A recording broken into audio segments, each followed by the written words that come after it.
तो पहले आता हूं 60 डेज लेफ्ट, इसमें क्या करना है, ठीक है ना, क्योंकि अब वो टाइम आ गया है जो मैंने आपको एक कहानी सुनाई थी ना कि डार्क हॉर्सेस, समझ में आया कि ये वो दिन है जिनमें अगर कोई भी मेहनत करेगा, कोई भी इन 60 डेज को प्रॉपरली यूटिलाइज करेगा विदाउट वेस्टिंग एनी सेकेंड, तो वो बाकी जनता से या जो उसकी पहले जो रीच थी, जिस रैंक तक वो पहुंच रहा था, अब उससे बहुत अच्छी रैंक पे वो पहुंचेगा, अपना फ्यूचर सिक्योर कर लेगा। और इन 60 डेज में जो हल्का पड़ा, अब कि शुरू से तो पढ़ाई कर रहा था बट हाँ सर अब थोड़ा मन कम हो गया है, फिनिशिंग लाइन के पास आकर सर अब थोड़ी इच्छा कम हो गई है, टाइम वेस्ट करना स्टार्ट कर दिया है, तो फिर उनको नुकसान होने वाला है। तो आप by any mean start preparing please, समझ में आया। और अगर आप कर रहे हैं पढ़ाई तो उसको मैग्नीट्यूड बढ़ा दीजिए, ठीक है। और मैं बात करूंगा कि आपको इन 60 दिनों में क्या करना है, कैसे करना है, समझ में आएगा नहीं समझ में आया, ठीक है। 3 इंपॉर्टेंट कंपोनेंट है। फर्स्ट इज पैरेलल सिलेबस, जो आपका पैरेलल सिलेबस चल रहा है, ठीक है, जो भी चैप्टर्स आपके बचे हुए हैं या जो भी चैप्टर्स आपको पढ़ाए जा रहे हैं, एक तो ये है। दूसरा सर हमारी सबसे इंपॉर्टेंट फैक्टर जो कि हमारी रैंक डिसाइड करेगा, दैट इज रिवीजन। और तीसरा important factor that is test या फिर टेस्ट एनालिसिस। टेस्ट दोगे तभी एनालाइज कर पाओगे, ठीक है ना। इन तीनों फैक्टर्स को पैरेलल लेकर चलिएगा प्लीज। ये वाला सिलेबस, ये पैरेलल सिलेबस वाली जिम्मेवारी मेरी है, ठीक है। जितना भी सिलेबस आपको बचा है उसको कवर करवाया जाएगा। जैसा कि मैंने आपको बोला, कहीं पर अगर एक्स्ट्रा हमें मिलना पड़ा तो हम लोग उसके लिए एकदम तैयार है, और मिलना पड़ा क्या, ऑब्वियसली मिलना ही पड़ेगा सर, ठीक है। तो इसकी आप टेंशन आप मत लो, ये पार्ट मेरा है, दिस इज ऑन मी, ठीक है। बस आपको तो ये ध्यान देना है कि जो पढ़ाया जा रहा है उसको आप अच्छे से पढ़ें, और जो होमवर्क आपको बोला जा रहा है करने के लिए वो आप करें। नाउ कहानी आती है सर रिवीजन। ध्यान रखना, रिवीजन ये जो आर है यही आपको रैंक दिलवाती है, समझ में। आर से ही आर पे आप पहुंच सकते हो, एंड अल्टीमेट एम सबका यही है कि हमें एक अच्छी रैंक लेके आनी है सर, समझ में आएगी नहीं समझ में, ठीक है। अल्टीमेट एम यही है कि हमें एक अच्छी रैंक लेके आनी है, समझ में आएगी नहीं समझ में। तो इस रिवीजन वाले पार्ट को बच्चे क्या करते हैं, इन जनरल जो माइंडसेट है वो ये है कि पहले मैं अपना बैकलॉग कवर कर लूं और साथ में सर के पढ़ता रहूं, हमारी क्लासेस हो रही हैं वो मैं सिलेबस कंप्लीट करूं, और फिर जैसे ही सर हमें फ्री करेंगे, जैसे हो सकता है केमिस्ट्री का सिलेबस थोड़ा पहले फ्री हो रहा हो या जल्दी खत्म हो रहा हो, मैं फिजिक्स का पहले खत्म हो रहा हो, तो बोले जैसे ही सर हमारा सिलेबस खत्म होगा उसके बाद में हम रिवीजन करेंगे। तो टू बी वेरी प्रिसाइज, आपकी जानकारी के लिए बता दूं, आपका सिलेबस मोटा मोटी रूप से आप बोल सकते हो 10 जनवरी या 15 जनवरी के आसपास जाके खत्म होने वाला है। उसके बाद में जितने दिन आपके पास बचेंगे उन दिनों में आप रिवीजन नहीं कर पाओगे, प्लीज उन दिनों में आप रिवीजन नहीं कर पाओगे, चाह कर भी अगर आप करना चाहो तो। बिकॉज हर एक में अगर हम 30 चैप्टर्स मान के चले तो 90 चैप्टर्स भी है, ऑल्दो 30 ज्यादा चैप्टर्स ही हैं बट वी हैव 90 चैप्टर्स। कैसे करेंगे सर मैनेज, 5-10 दिन में या एक हफ्ते के इंटरवल में हम कैसे मैनेज करेंगे, समझ में आए। तो ये रिवीजन वाली जो चीज है ये आपको स्टार्ट नाउ करना है, ठीक है, स्टार्ट नाउ। डेली इसके लिए आप टाइम निकालिए, डेली पर सब्जेक्ट 30 मिनट्स निकालिए प्लीज। पर सब्जेक्ट कितने मिनट्स होने चाहिए आपके पास में, आधा घंटा। 30 मिनट्स इज पर सब्जेक्ट की बात कर रहा हूं, आपको आधा घंटा रिवीजन करनी है, ठीक है ना। क्या मेरी बात समझ गए अभी से ही, ठीक है। अब बात आती है सर पहला डाउट कि चलो हम रिवीजन कर लेंगे, हम आधा घंटा निकाल भी लेंगे अपने बिजी शेड्यूल में से। और मेरे ख्याल से बहुत सारे लोग, जब भी कोई क्लास कैंसिल होती है किसी भी टीचर की किसी भी कारण की वजह से, जैसे ही आपको वो विंडो मिलती है तो आपके पास में एन नंबर ऑफ थिंग्स है करने के लिए जो कि आपको करनी है अच्छी रैंक पाने के लिए। तो जैसे ही आपको, जैसे क्लास कैंसिल हुई हमारी फ्राइडे और सैटरडे को, तो आपको 2 दिन मिले, तो आपको रिवीजन करनी थी, आपको अपने क्वेश्चन प्रैक्टिस करने थे, आपको नोट्स बनाने थे, क्वेश्चन सॉल्व करने थे। मैं मैथमेटिक्स की बात करूं तो समझ में आएगी नहीं समझ में, है ना, ठीक है। तो जैसे ही आपको टाइम मिलता है आपको ये काम करना है। मैं आपको फिर बोल रहा हूं, ऐसा नहीं है कि चलो भैया आज वाला हमारी क्लास कैंसिल होगी, ये हमें 1 घंटा फ्री मिल गया या 2 घंटे फ्री मिल गए तो चलो अब एंजॉय करते हैं, रील देख रहे हैं, दोस्तों से बात कर रहे हैं, उसका कोई अंत नहीं है, एंड वो आपको कहीं भी नहीं लेके जाएगा। यू विल एंड नोवेयर, सिर्फ रिग्रेट रह जाएगा दिमाग में और दिल में, और फाइनली फिर आप बोलोगे सर टाइम वेस्ट कर दिया। तो अभी इस बात का ध्यान रखिएगा प्लीज, है ना। समझ में आएगा नहीं समझ में। अब मेरी बात ध्यान सुनना, दूसरी चीज मैं बात करता हूं कि सर पर सब्जेक्ट आपको 30 मिनट्स निकालने। अब सर इसका पहला कि हम कैसे स्टार्ट करें, मतलब पैटर्न क्या रखें या सीक्वेंस क्या रखें कि कौन सा चैप्टर उठाएं, स्टार्टिंग से स्टार्ट करें कि पीछे से स्टार्ट करें या जो लास्ट चैप्टर हमारा खत्म हुआ उसको रिवाइज करें। तो बेटा उसके लिए आप इस पे जो भी आपका टेस्ट का सिलेबस है, टेस्ट सिलेबस या फिर अपकमिंग टेस्ट, जो भी आपके आगे आने वाले टेस्ट हैं इस वीक में या अगले वीक में या जब भी कोई टेस्ट होने वाला है, उसके बेसिस से आपको रिवीजन करनी है। मान लो कि आपका अगले हफ्ते टेस्ट है और उसमें कुछ चैप्टर्स आ रहे हैं मैथ्स के, दैट मीन्स आपको वो रिवाइज करने हैं। ना ही स्टार्टिंग से स्टार्ट करना है, ना ही जस्ट पिछले वाला चैप्टर, ना ही ये वाला चैप्टर, मैं वो कुछ नहीं बोल रहा हूं। आप इस टेस्ट पे ध्यान दीजिए प्लीज, क्योंकि यही जब आप टेस्ट देने जाओगे तो आपको पता चलेगा ना यार ये वाले टेस्ट में मेरे चैप्टर आ रहे हैं और हमने रिवीजन स्टार्ट कर दी स्टार्टिंग से, basic mathematics, quadratic equation, sequence and series, उसका कोई फायदा नहीं है। उनका टेस्ट होगा तब उनकी रिवीजन करेंगे। क्या मेरी बात समझ गए? क्या मेरी पहली बात समझ गए कि सीक्वेंस क्या रखना है? सीक्वेंस रखना है सर टेस्ट सिलेबस के according, as according to upcoming test. ठीक है, हाँ, पहले से प्लान करके रखो कि कब है। ठीक है, 5 दिसंबर को है तो 5 दिसंबर के लिए जो जो चैप्टर्स आ रहे हैं स्टार्ट हो जाइए अभी से रिवीजन, और ये डेली है। हाँ ना, निकालिए, जहीं से भी खरीद के निकालने हैं 30 मिनट निकालो भैया, काम नहीं चलेगा इसके बगैर। 30 मिनट तो अभी बोल रहा हूं स्टार्ट करने के लिए, जैसे जैसे ये दिन कम होते जाएंगे ये 30 से 45 होगा, 45 से 1 घंटा होगा, मतलब सर हम अपने दिन के 3 घंटे रिवीजन में दे रहे होंगे। यस, रिवीजन ही रैंक तक पहुंचाती है, रिवीजन से रैंक तक, एक नारा चला लो एकदम। हाँ 3 दिसंबर को है, जब भी है, मैं डेट नहीं बोल रहा हूं, उसके बाद में भी फिर अगला टेस्ट होगा। ठीक है, क्योंकि आपको टेस्ट में भी प्रिपेयर करना है, टेस्ट में भी बैठना है, नंबर लेके आने हैं। तो सीक्वेंस समझ में आ गया क्या करना है। अब बात आती है सर कैसे। सेकंड इज कैसे करें सर, मतलब कैसे इन द सेंस कि आप क्या चाहते हैं। मतलब एक जो हमारे सामने अभी एक नया ऑप्शन खुला है दैट इज मंजिल सीरीज। ठीक है, हाँ है ना, और दूसरा मतलब मंजिल में आप बोल सकते हो sir 6 to 9 hours per lecture या पर चैप्टर, यही बोलना चाह रहे हो, पर चैप्टर 6 से 9 घंटे, या फिर जो हमने मेहनत की है, हमने जो पढ़ रखा है उसके बेसिस पर, that is from class notes या क्लास वीडियोस या क्लास के हिसाब से। कहां से करना चाहिए, तो माय पर्सनल इज, मैं इसके साथ नहीं जाना चाहूंगा। अच्छा, इनमें से भी सिलेक्टिव होकर चूज करना है, ऐसा नहीं है कि पूरा मंजिल पे डिपेंडेंट हो गए। आपका कोई ऐसा चैप्टर है जो पुराना है बट आपने पढ़ा नहीं है, बहुत खराब है उसकी हालत, तब आप यहां से पढ़िए प्लीज उसको। समझ में? आपका कोई एक ऐसा चैप्टर है जो बहुत पुराना है, मतलब सिलेबस के पॉइंट ऑफ व्यू से वो कवर हो चुका है हमारी क्लास में, बट आपका वीक है, समझ में आएगी नहीं? समझ में? आपका वीक है, बहुत वीक है, मतलब सर हमने उसमें थोड़ी मक्कारी की थी, हमने क्लास छोड़ी थी, हमने उसके ढंग से नोट्स नहीं बनाए थे, हमने पीवाईक्यू सॉल्व नहीं किए थे, किसी भी एंगल से आपको एक फील आ जाती है कि वैसे तो स्ट्रांग और वीक का कोई डेफिनेशन नहीं है, बट हाँ जैसे जिसमें आपने बोला ये मैंने पूरा कर रखा है भाई, तो वो अगर आपका थ्योरी वाइज, समझ में आया, थ्योरी वाइज अगर वीक है, समझ में आया, या कॉन्सेप्ट वाइज ही वीक है, समझ में आया, तो मंजिल में आप उन लेक्चर्स को देखिए प्लीज जो आपका कॉन्सेप्ट वाइज ही गया वो गुजरा है।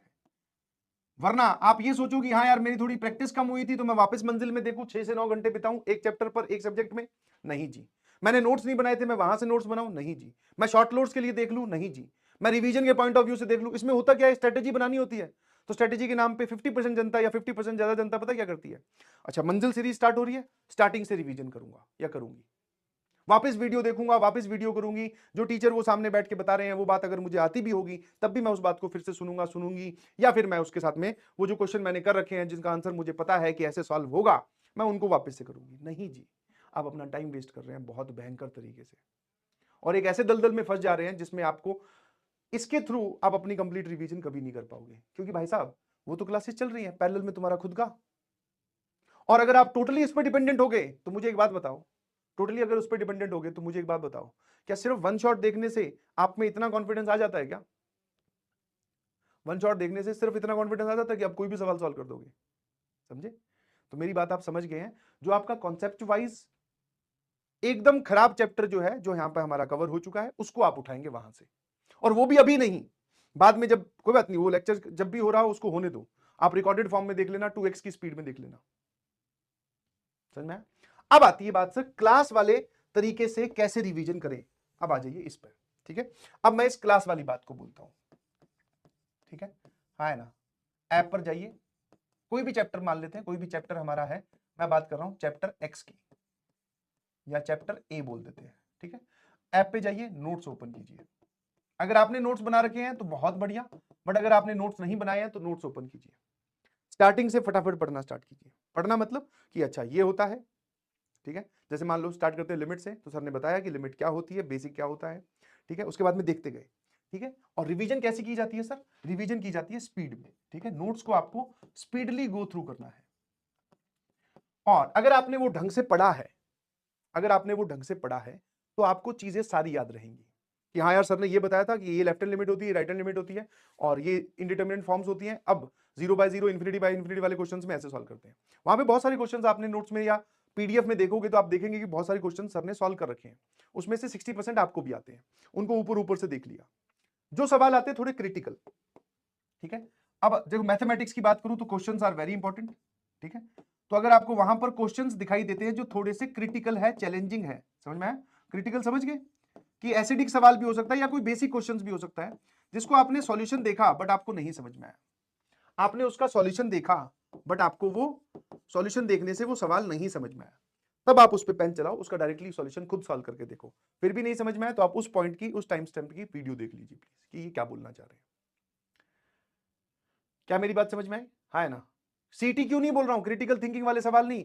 अब जब आप नोट से गुजर रहे हो तो कोई भी सवाल आपको अटका सकता है, कोई भी रोक सकता है कि बोले रुक जा भाई, चाहे वो चैलेंजर हो, चाहे बेसिक क्वेश्चन ही क्यों ना हो या कोई कॉन्सेप्ट ही क्यों ना हो। तो आपको क्या करना है, अगर सॉल्यूशन नहीं समझ में आए तो आपको उसकी वीडियो देखनी है, वरना आप पीडीएफ से पढ़ते जाइए, आगे बढ़ते जाइए। और पीडीएफ की जगह आप अपने नोट्स भी यूज कर सकते हो, ठीक है, जो आपने बनाए हैं। बहुत अच्छी बात है। क्या ये बात क्लियर है ना?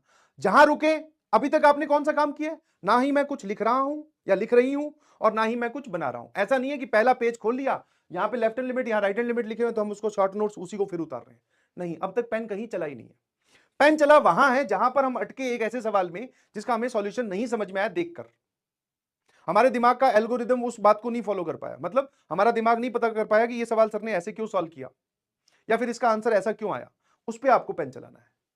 समझ में आएगी? नहीं समझ में आया? ऐसा नहीं है कि करने बैठो, क्योंकि शुरू शुरू में क्या है, एनर्जी बहुत होती है। कोई नई चीज बताई तो हमारे में एनर्जी बहुत है सर। आप अगर हमें बोलोगे ना कि रिवीजन, शुरू शुरू में रिवीजन हमें वीडियोस देख के करनी है तो हम वीडियोस देखकर भी कर लेंगे। ये शुरू शुरू की बात है। नहीं भाई, आपको 90 चैप्टर कंप्लीट करने हैं, ये ध्यान रखना दिमाग में। 90 फिजिक्स, केमिस्ट्री, मैथ तीनों के। और मैंने टाइम दिया 30 मिनट्स पर सब्जेक्ट। समझ पा रहे हो कि नहीं समझ पा रहे हो? कहानी थोड़ी ध्यान से सुन लेना, क्योंकि टाइम को काबू में करके। और वो टेक्निक गलत नहीं है, ये टेक्निक जो तो है ना, नोट्स बनाना, देखकर शॉर्ट नोट्स लिखना, ये टेक्निक तब काम आती जब आज से आप 3 महीने पहले रिवीजन स्टार्ट करते, जो कि आपको शुरू में बोला गया था कि रिवीजन करते रहो। अब आपको कुछ नहीं, जहां अटके वहां आपने थोड़ा पेन चलाया, फिर भी हमारा आंसर नहीं आ रहा, तुरंत सवाल पे गए, वीडियो देखी, वो भी स्पीड में देखी, आगे बढ़ते गए। ठीक है, पूरा चैप्टर हमने रिवाइज कर लिया सर। ठीक है, ऐसे करके कॉन्सेप्ट सारी चीजें हमने रिवाइज कर ली। ठीक है, हाँ ना? उसके बाद में एक पेज आप तैयार कीजिए पर चैप्टर। पर चैप्टर एक पेज, एक पेज कौन सा? A4 साइज, जिसको आप शॉर्ट नोट्स भी बोल सकते हैं। अगर आपने पहले बनाए हैं तो ऐसा नहीं है कि अब टाइम वेस्ट करने के हिसाब से आप वापस से हर चैप्टर में नया बनाओ। तो अगर पहले बनाया हो तो उसी पेज को वापस उठा लो, उसी पेज में कहीं ना कहीं जगह होगी, वरना उसके बाद एक पेज और स्टेपल कर दो, जोड़ दो। उस पेज में आप क्या करेंगे, सारे के सारे फॉर्मूले फटाफट लिख लेंगे। अगर लिखे हुए हैं तो बहुत बढ़िया बात है, वरना अगर आपको लिखने वाला काम कम करना है तो आप एड्रेस लिख लेंगे। एड्रेस समझ में आता है? हाँ सर, एड्रेस का मतलब है, जैसे फॉर एग्जांपल कि लेक्चर नंबर 2 पीडीएफ खुलती है तो पीडीएफ में भी पेज नंबर्स लिखे होते हैं कि lecture number 2, let's say continuity differentiability, lecture number 2 continuity differentiability में पेज नंबर 18 पर एक सवाल है जिसमें मैं अटका था, ये वो सवाल बहुत अच्छा है, तो उसका एड्रेस लिख लिया। ठीक है, पेज नंबर 12 पर या पेज नंबर 13 पर सर ने एक कॉन्सेप्ट बताया, वो कॉन्सेप्ट बहुत इंपॉर्टेंट है, सर ने बताया था इससे क्वेश्चन 100% आएगा, वो वाली बात लिख ली। ठीक है, क्या है ना? क्या मेरी बात समझ पा रहे हो? हाँ, लिमिटेड लिखना है, इस पे लिमिटेड, सारा मत उतारने लग जाना, मैं फिर बोल रहा हूं। सबको पता है एलएचएल आरएचएल क्या होती है, वो दोबारा लिखने की जरूरत नहीं, आपने पढ़ा है, आपके दिमाग में रहेगा।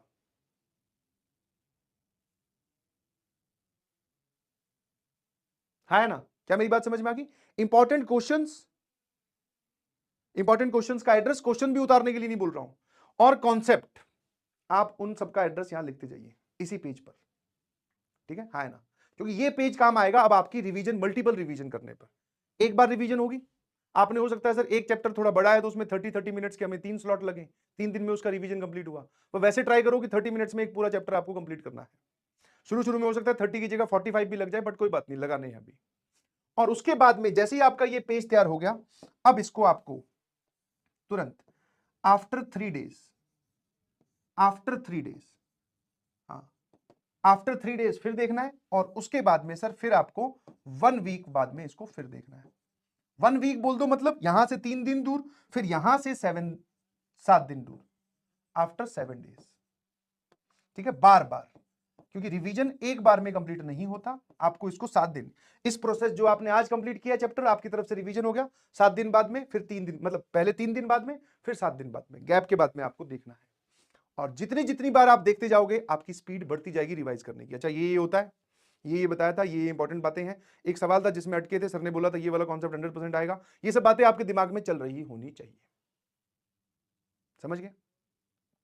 और ये वो फाइनली एक पेज है जिसपे आपका पूरा क्रक्स, पूरी समरी, पूरा चैप्टर का निचोड़। क्रक्स समरी के नाम पे बच्चे सोचते हैं सिर्फ इंपॉर्टेंट फॉर्मूले होते हैं, नहीं भाई, फॉर्मूले निकालने जाओगे कंटिन्यूटी डिफरेंशियबिलिटी में 2 या 3 फॉर्मूले निकल के आए, तो वो तो सर यहीं पे खत्म हो जाएंगे पहली लाइन में। सारी बातें लिखनी है, जो बातें आपको समझ में आई वो भी इस पे लिखनी है, क्योंकि अब ये पेज हमें काम आएगा सर सेशन 2 से पहले रिवीजन करने पर, और हमारे मल्टीपल रिवीजन करने पर यही पेज हमें बताएगा कि अब हमें कहां जाना है। ऐसा नहीं कि पेज घूम गया और फिर हम वापस से एक बार फिर बैठे रिवीजन करने, फिर शॉर्ट नोट्स बना रहे हैं। पेन मिनिमम चलाना है जी आपको, ठीक है, हाँ ना, ये हो गया, हाँ ना, ठीक है, हाँ ना। आपको लगेगा कि कॉन्सेप्ट बहुत बड़ा सबने बताया है, इस पेज पे नहीं आ पा रहा है, वैसे तो छोटा छोटा लिखो, कोई बात नहीं, उसका एड्रेस लिख लो, उसका एड्रेस लिख लो ना कि भाई इस पेज पे आके ये वाली चीज देखनी है एक बार, ठीक है। ये तो हो गया सर ये वाली काम। तो जैसे ही आपकी रिवीजन खत्म हो, एट लास्ट आप 10 क्वेश्चंस को चेक करो, 10 क्वेश्चंस आप अटेम्प्ट करो, और वो 10 क्वेश्चंस ना ही आपके नोट्स के होने चाहिए, मतलब आपने पहले सॉल्व नहीं करने किए होने चाहिए, कहीं से भी उठाइए, बहुत सारे क्वेश्चंस आपको मिल जाएंगे, वो 10 क्वेश्चंस आप अटेम्प्ट करें। हाँ, आज सुबह रिवीजन कर लिया तो शाम को वो अटेम्प्ट कर लेना टाइम निकाल कर, शाम को रिवीजन कर लिया तो अगले दिन सुबह उस 10 क्वेश्चंस को अटेम्प्ट करना है। उन 10 क्वेश्चंस में से जितने हो जाए, मान लो 6 आपसे हो गए, 4 नहीं हुए, आपको ये नहीं सोचना है इस मोमेंट ऑफ टाइम पर कि अरे भाई 10 सवाल थे तो मेरे हिसाब से तो, हाँ चाहे वो PYQs हो बट वो फ्रेश होने चाहिए, समझ में आया, फ्रेश समझ गए ना, कि आपने वो पहले नहीं किए होने चाहिए किसी भी तरीके से, ना ही वो मॉड्यूल में आपने किए हो, ना ही वो आपने PYQs में किए हो, तो 10 फ्रेश PYQ उठा लो, कोई दिक्कत नहीं है, PYQs है तो सबसे बेस्ट है। अब मान लो आपने 10 उठाए तो हो सकता है 4 हो गए, 6 नहीं हुए, या 6 हो गए 4 नहीं हो गए, अपने आप को जज करने मत बैठना कि लो भाई मेरी तो सर रिवीजन ही बहुत हल्की है ना, यही होता है कि मान लो 4 हुए 6 नहीं हुए, मैं तो और वर्स्ट केस सिनेरियो में जा रहा हूं, अरे यार सर मेरा तो चैप्टर ये वीक है, बर्बाद है, नहीं, ये नहीं सोचना है, आपको फोकस करना है कि ये जो नहीं हुए इनका कॉन्सेप्ट क्या है,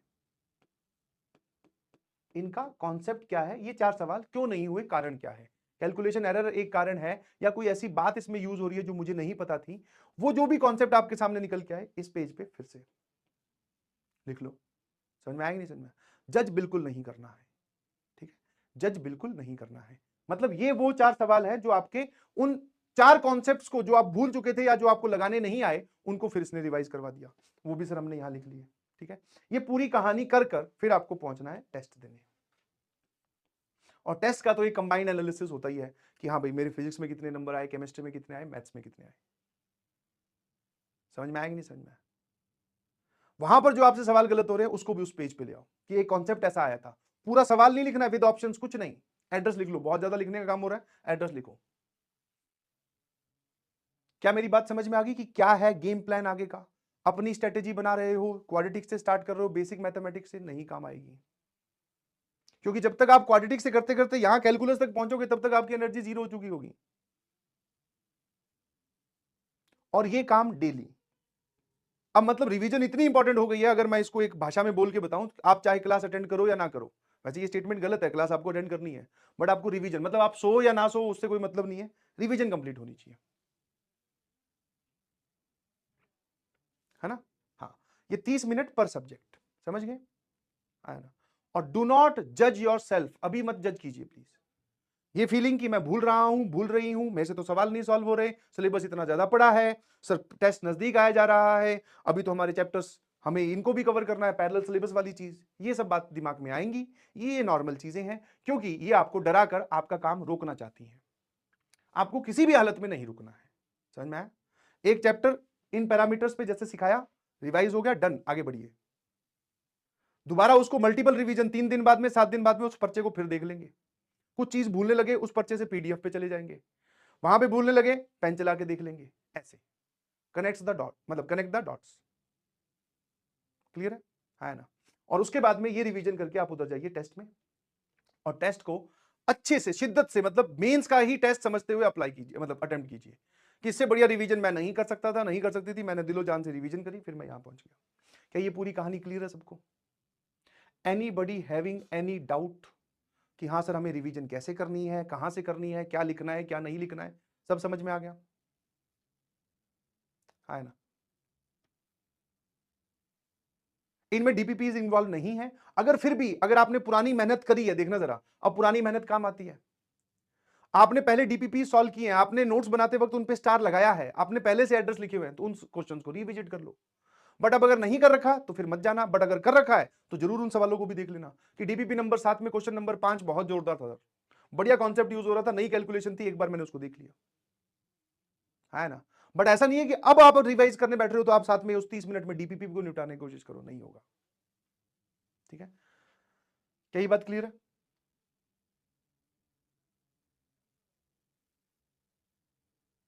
ठीक है। तो ये जो मैंने आपको अब 30 मिनट का ज्ञान दिया है अपने क्रूशियल टाइम में से निकालकर, इस ज्ञान की जरूरत आपको अब से लेकर 26 जनवरी तक तो नहीं पड़नी चाहिए। समझ में आया कि क्या करना है? मंजिल में भी आपको वो चैप्टर्स देखने हैं, टाइम निकालकर extra, other than this part, आपको एक्स्ट्रा टाइम निकालकर, चाहे आप रिकॉर्डेड देखो, लाइव देखो, वो आपकी टेंशन है, वो चैप्टर जो हमारे कॉन्सेप्चुअली बहुत वीक है ना? और टेस्ट एनालिसिस जैसे आप पुराना बता रखा है, आपको हमेशा करके ही आनी है ना? स्कोर का अभी ऐसा कुछ नहीं है। स्कोर आप फिर से जज क्यों करने लगते हो भाई हर मिनट में कि सर कितना स्कोर ले आऊं तो सेफ है? कोई सेफ नहीं है। मैंने आपको बताया था ऐसे बहुत सारे अटेम्प्ट्स हुए हैं, बहुत सारे सेशंस हुए हैं जिसमें अगर मैथ्स में आपके 35 मार्क्स आए हैं तो 99 परसेंटाइल आई हुई थी, क्योंकि वो पेपर डिफिकल्ट था। ऐसे भी हुए हैं जिसमें मैथ्स में आपके 80 नंबर आए हैं तो 98 परसेंटाइल आई है 2019 में। हर टाइप की वैरायटी एग्जिस्ट कर रही है। तो आप ये मत देखो कि नंबर कितने लाने हैं, आपको अपनी तरफ से 100% जी जान लगानी है। फिर भी आपके पॉइंट ऑफ व्यू से to be on safe side 180 plus आपको स्कोर करना है। 180 प्लस जाने की कोशिश करो हर टेस्ट में। नहीं जाओ तो हो सकता है टेस्ट डिफिकल्ट हो, आप नहीं पहुंच पाए। ठीक है ना? नया चैप्टर अभी मत स्टार्ट कीजिए, और नया चैप्टर अगर आप स्टार्ट करोगे दैट मींस आप रनिंग सिलेबस या पुराने रिवीजन को आप अपना हैम्पर कर रहे हो। ठीक है, नया चैप्टर अगर आपके पास में अलग से टाइम बचता है कहीं से तो आप स्टार्ट कीजिए, उसमें मुझे तो कोई डाउट नहीं है या मुझे कोई दिक्कत नहीं है। आप कर सकते हो कि सर एक चैप्टर है जो मेरा बिल्कुल खत्म है तो क्या मैं उसकी वीडियोस देखनी स्टार्ट कर दूं? कर दे भाई, बट हाँ ये रिवीजन वाला काम करके फिर। समझ गए? और दूसरी इंपॉर्टेंट बात, जेई एडवांस 2024 का सिलेबस आ चुका है। मैंने आपको जब पहले आया था तब भी बोला था, मैंने कहा मत ध्यान देना, जेई एडवांस वाले कुछ नहीं हटाएंगे, उन्होंने कुछ नहीं हटाया। दैट मींस हम सारा पढ़ते आ रहे थे, हमें अभी भी सारा पढ़ना है। ठीक है, और मैं तो अभी भी बोल रहा हूं जेई मेंस ने भी सिलेबस कट किया है, एक बार सेशन 1 हो जाने दो, उसमें पता चलेगा किस किस टॉपिक के उन्होंने सवाल पूछे हैं। फिर हम डिसाइड करेंगे, फिर एक स्ट्रेटेजी बनाएंगे कि हाँ भाई अब अगला जो हमें अटेम्प्ट देना है सेकंड अटेम्प्ट, उसमें हम वो रिड्यूस टॉपिक पढ़ के जाएंगे नहीं जाए। तब तक के लिए आपको सारा पढ़ना है, टू बी वेरी श्योर।